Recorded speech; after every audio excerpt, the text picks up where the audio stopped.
Church. Is this on? We're good? That's what, all right, some interaction already. All right. Good morning. Welcome to this Sunday. I'm going to go ahead and start my stopwatch here because I went 40 minutes last time.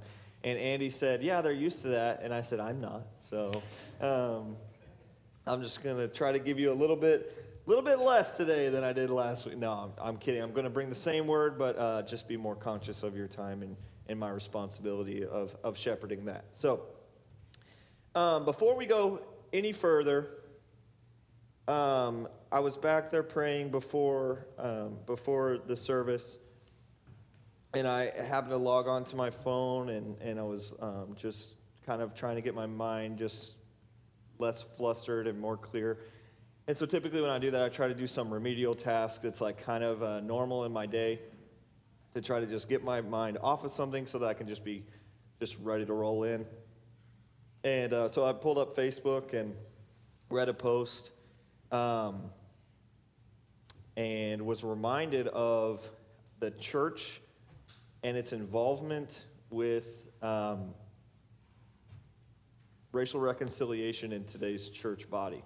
Today is Juneteenth, June 19th, and this is actually the first Sunday since it's been recognized as a national holiday in our country. So it is Father's Day, yes, and that is when I woke up. I was like, okay, got to add Father's Day into the sermon, and then I was like, when I got here, I was like, you know what day it is? It's Juneteenth as well. So I'm going to start here for a little bit, but I want to point out that I love that last song we sang, and in that little, I'm not exactly sure what it's called, but I think it's called A Bridge in the back. Is that right? Yes. He said, like, it says, in my life, in our world, in our love, be lifted high. And the church's involvement in some of the nasty stuff that's gone on in this country under the name of God, it's very sad, and if I spend too long there, we could do a whole week's or a month series on just recouping some of that. But I want to just point out, with today being Juneteenth, I want to stop and pray that the church would be better in the next 100 years than it was in the last 100 years in involvement with the people of God's plan and in this country. And so let's just take a moment of silence, and would you be praying, in my life, in our world, in our love, would you be lifted high, God, in reference to Juneteenth, and then I'll close us in prayer and get us started.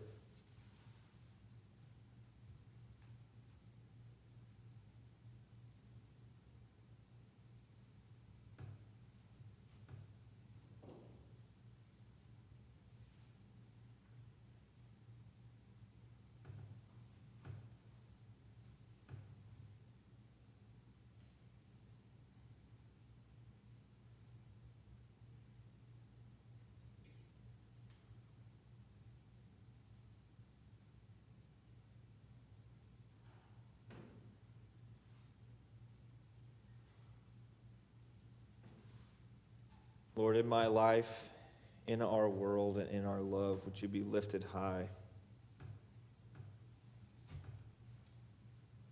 Lord, you came to my rescue, and I want to be where you are. Lord, as I say that, that is my prayer, and that is the prayer of LifePointe this morning, that you would be lifted high in our love and in our life, in our interactions with this world. Lord, we can't go back and change the past, but we can be obedient in the future. And as we go through Joshua today and realize how Joshua's obedience was a big part of your plan, Lord, would we be obedient in what you're calling us to? Would we be obedient in our justice? Would we be obedient in our lives? Would we be obedient? All right, so a recap of last week. Joshua stepped into leadership and did everything the Lord had for him. Commonly, the Lord had to say, be strong and courageous, which makes me think that Joshua didn't always have that straight off the rip. If the Lord had to remind him of that all the time, he probably wasn't strong and courageous all the time. You know, the Lord doesn't commonly remind you of things that you're great at. He reminds you of things he wants to tell you when you are at your worst or when you are at your most vulnerable. He reminds you, you know what? Whatever it may be, I am your Father. I am your Redeemer. You are strong and courageous. I have made you fearfully and wonderfully made. I am the vine, you are the branch. Whatever it is for your specific situation, the Lord often brings that back for you in quiet times. And often he has to tell me who I'm identified as. He has to tell me that I am loved. He has to tell me that I am his and his own. And commonly I ask the Lord, Lord, would you tell me yet again who I am to you? And you would think the God of all creation and of all time and all that I would just remember what he has to say to me. But I often have to ask him, Lord, would you remind me again who you say I am? And I think that is what we're seeing with Joshua. I think he had to be reminded to be strong and courageous because he was kind of dealing with a lot. You know, there was a lot of angst. The Lord had promised to Abraham in Genesis 12 land and the promised land, and then all of that time between then and now, Joshua had to pull that off, but he had to be strong and courageous because I'm sure there was a lot of disbelief. I'm sure there was a lot of pain. I'm sure there was a lot of heartache. So, Rahab was courageous and housed the Israelites when the king asked for them. She hid them in the walls. She knew from the beginning that the Lord our God was with Israel, and she didn't really know how to articulate that, or actually she does articulate it pretty well. And I'm not sure if that's the exactly how it came across when she was saying that to the Israelites, and if so, go Rahab. Pretty impressive that she was able to articulate that as well as she did in that moment. And then we look at Achan, who took from God's promise, and his lineage was washed after that. And that we spoke a lot about that last week, how Rahab's heart was with Israel and not Jericho, and Achan's heart was with his provisions or his Jericho and not with Israel. That was the main point I left you with yet last week. And I also want to point out that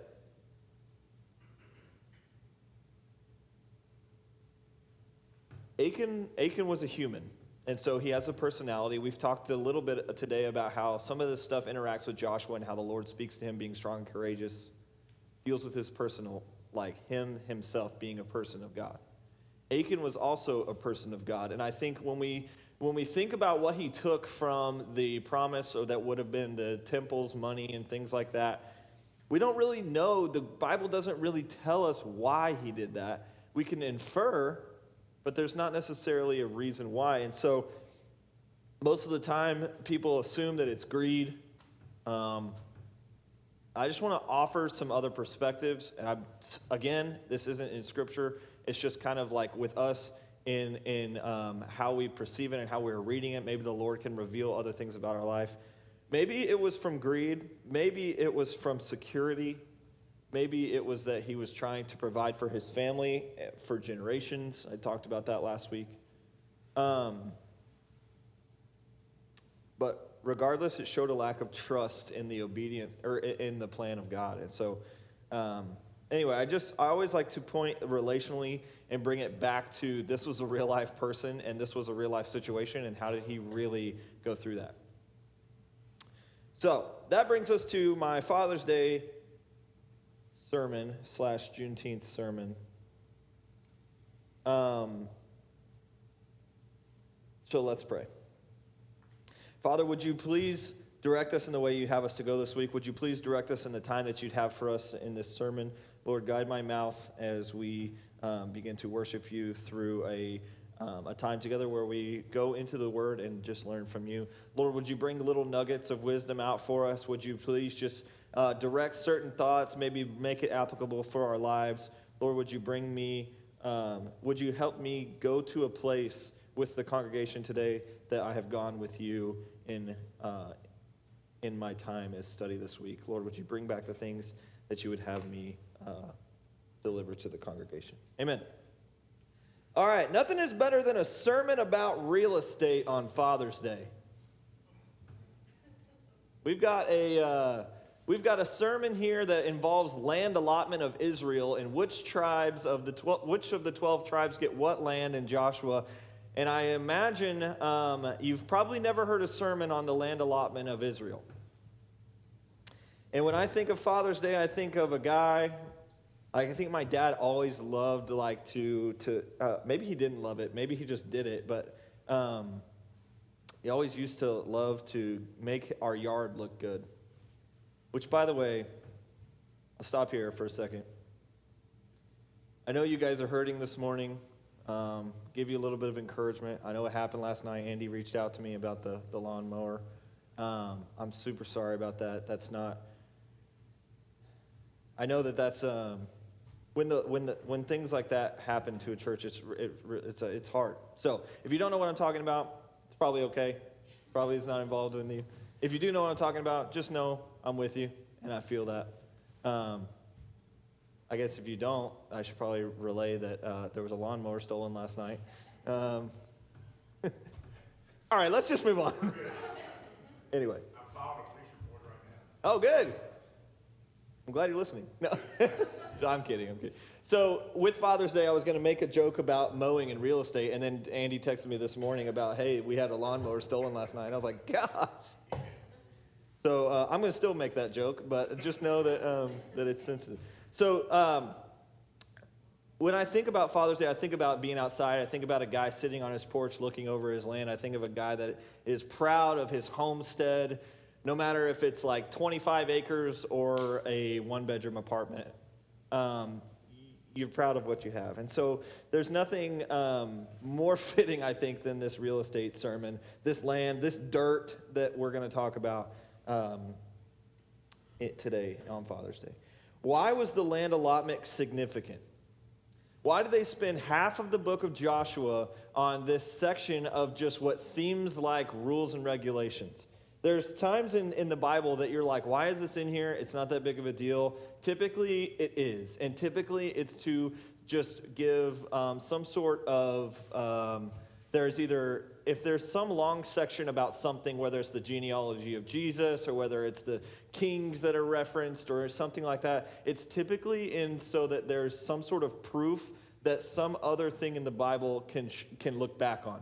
So when you see Abraham's promise in Genesis 12, you can come back forward in Joshua and see that the land that was divided for the 12 tribes of Israel was there and allotted for, and that there was actual structure around why it happened and where it happened. And even now, today, we can even see how some of that stuff with the 12 tribes is still relevant.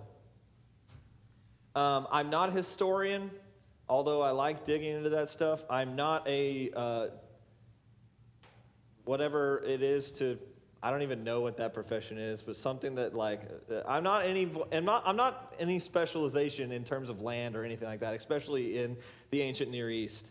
But I do think it's cool to look at some of that stuff.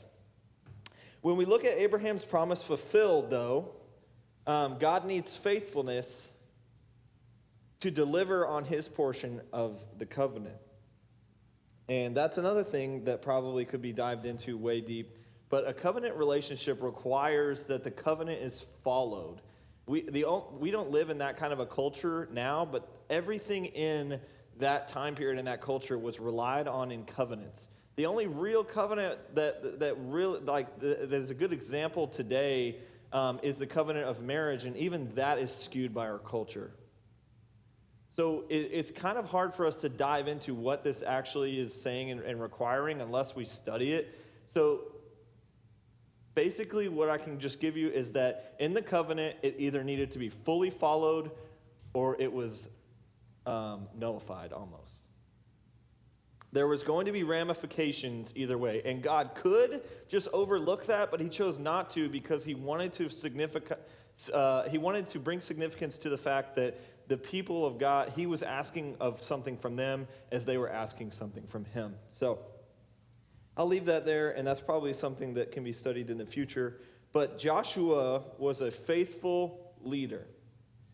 Moses did not get to take his people into the promised land because of a previous act that prevented him from doing that. You can go look at that on your own time. But Joshua was somebody who stepped up into that role and became that faithful leader.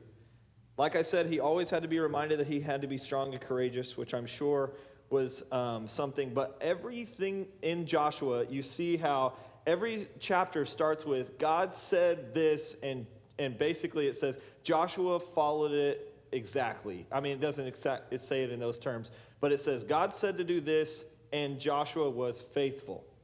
It's like Joshua just kept just being like, whatever God says, I'm going to do it. God says this, all right, that's how it's going to happen because we've got to get the objective here. There was so much time between Abraham's promise and Joshua. I'm sure Joshua felt the significance of, I've got to lead my people into this promised land, into the promised people. We've got wars going on. There's lives at stake. I've got to be in tune with the Lord.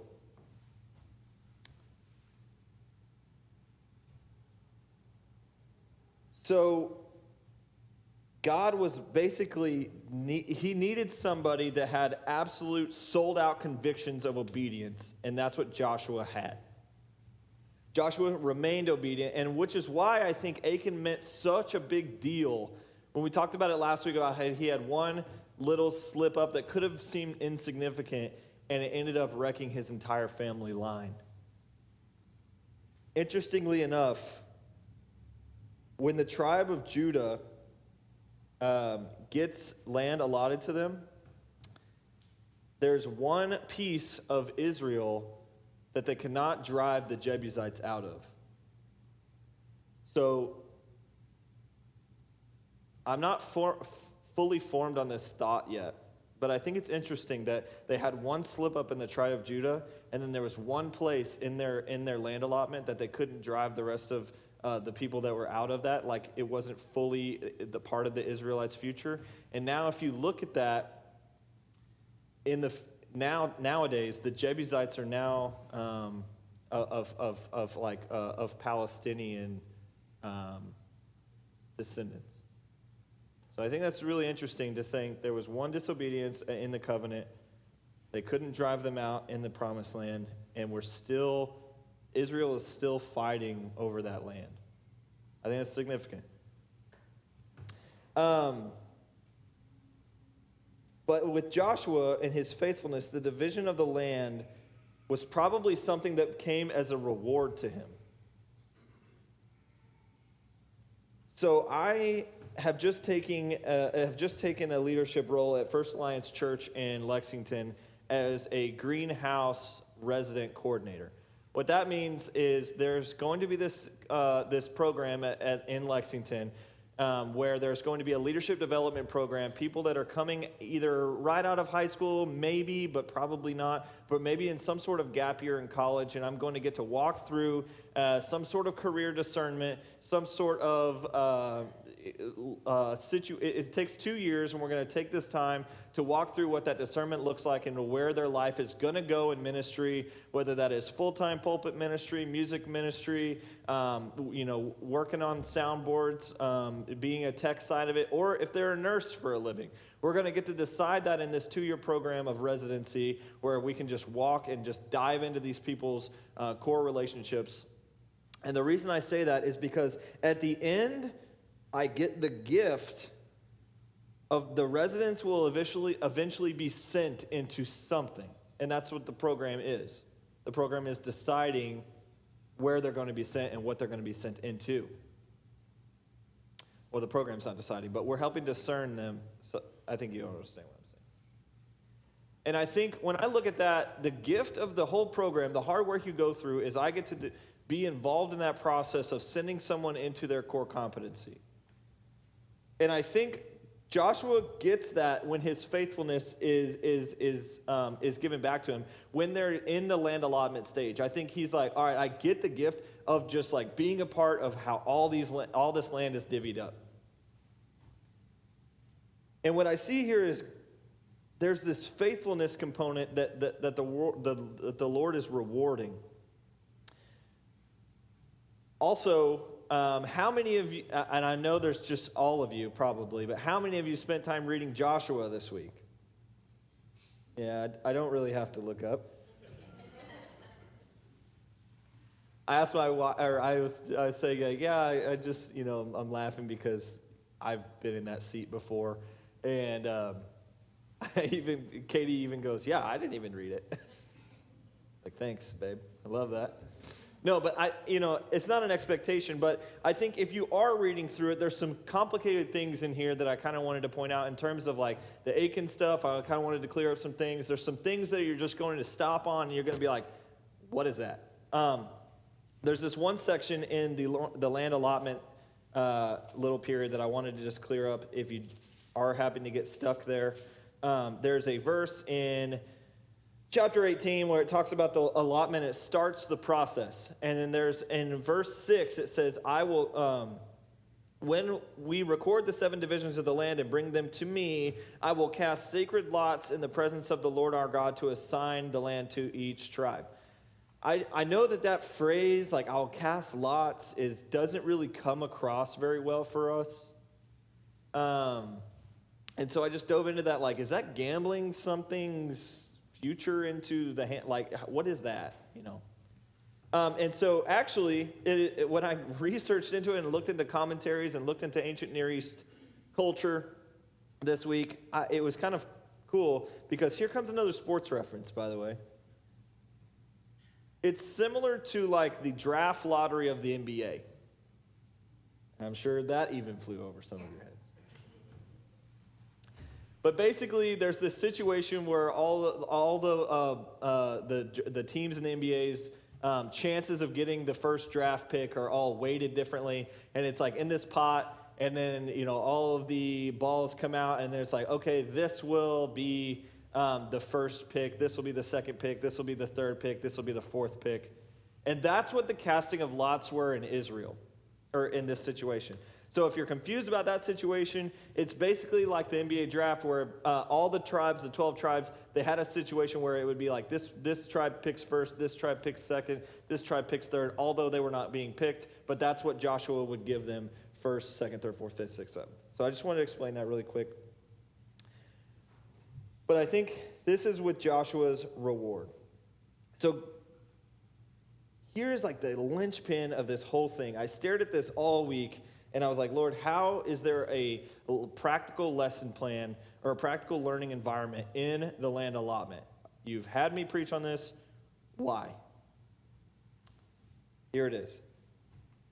God will reward his faithfulness not for a reward, but his obedience brings on a gift and a plan for God's divine plan, which is pure and what our heart truly desires. So I'm like, what did I say just there? Basically, he does not provide us food for storage or for security like we've seen in the manna. He provides us food for nourishment and sustainability. He does not heal for our comfort. When we ask for healing because our lives would be more tolerable, he does not heal. He heals for his majesty and his glory. He heals so that there might be a moment of evangelism or proclamation of his name. In the same way, God doesn't want us to be obedient just so he doesn't have to wrangle us down in the future and be like, I told you to do this. No, he has an obedience policy, and he has an obedience call from us because he has a perfect and divine plan that is perfect for us and what we need. So when he calls us into obedience, he's calling us into where he has us perfectly placed. And it's us that messes that up. It's Achan that messes up that perfect plan. And so we see that's why that's in the text, is because there is some sort of comparison between Joshua and Rahab's obedience and Achan's disobedience and why the plan of God needed obedience. In our obedience and our submission and our faithfulness, is if it's rooted in wanting to see God's plan and perfect in exactly what he has for us, then we are following that same leadership that Joshua has given us. Joshua was a man of faith and always needed to be strong, to be reminded to be strong and courageous. We talked about that. And I think when we put that into our own lives and we look at this thing that Joshua got to be a part of after so many years, there are things in our lives that we will get to be a part of and that the Lord will grant for us in these blessings that we will get to be a part of, not just so that we are happy, but so that the Lord's plan and perfect will get to be seen in our lifetime.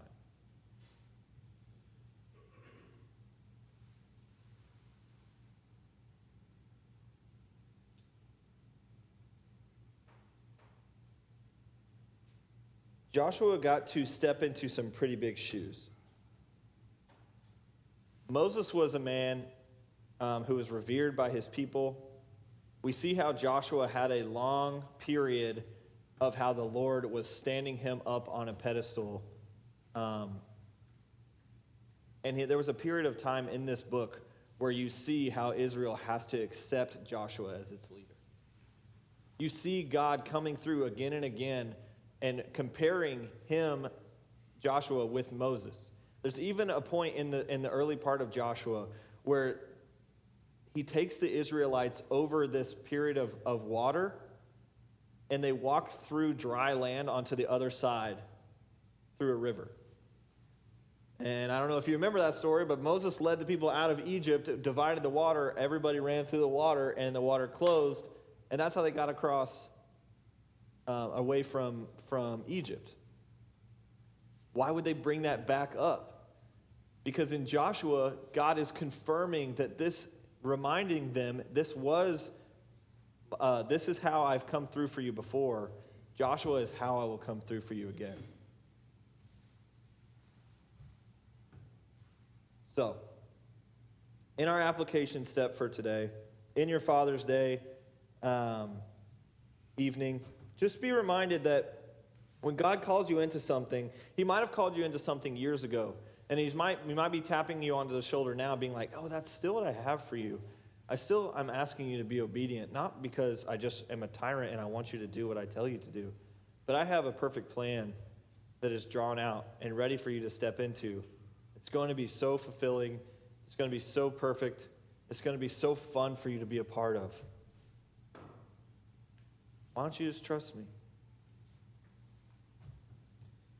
So let's lean into where the Lord has us. Why don't we spend some time in prayer this week, asking the Lord to remind us of those things that he's asked us to do.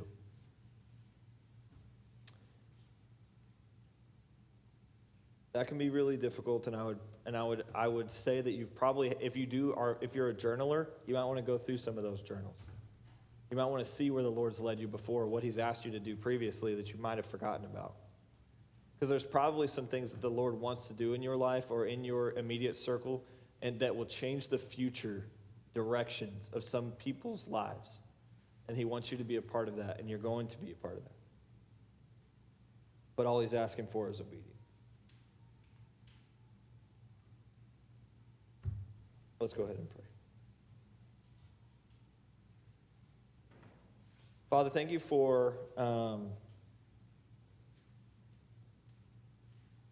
this plan that you have us involved in. Lord, thank you for the fact that you have brought us into your divine plan. Lord, you are asking us to be willing and ready and obedient. Lord, would we do that? Would we say open-handedly, God, whatever you have for me, I want to run into?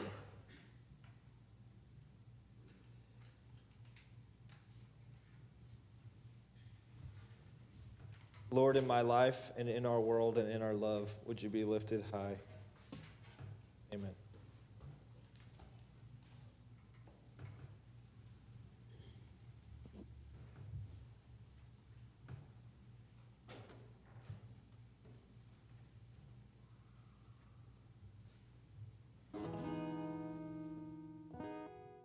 All right, thank you all so much for being here with us once again for LifePointe Online. If this is your first time here with us, thank you all so much for being here and hanging out with us and checking out LifePointe Church. If you'd like more information or if you have any questions, you can either drop a comment below or you can visit us on our website or any of our social media platforms. And if you have questions, just go ahead and ask, and someone from our team will get back with you as soon as we possibly can. Also, if you want to continue to worship with your tithes and your offerings, or if you just simply want to give to LifePointe Church, you could head over to our website. It's lpc502.com. In the top right-hand corner is an online giving button. If you click it, it takes you to a safe and secure place where you can give. You can also begin to text to give by texting the amount that you want to give to the number 84321. But however you choose to give, we're just so thankful and humbled by the fact that you're on mission and that you're giving back just a portion of what it is that God has blessed you with. Again, thank you all so much for being here with us today. We hope that you'll join us in connecting and doing life online throughout the week. And until next Sunday, we'll see you later. Have a great one.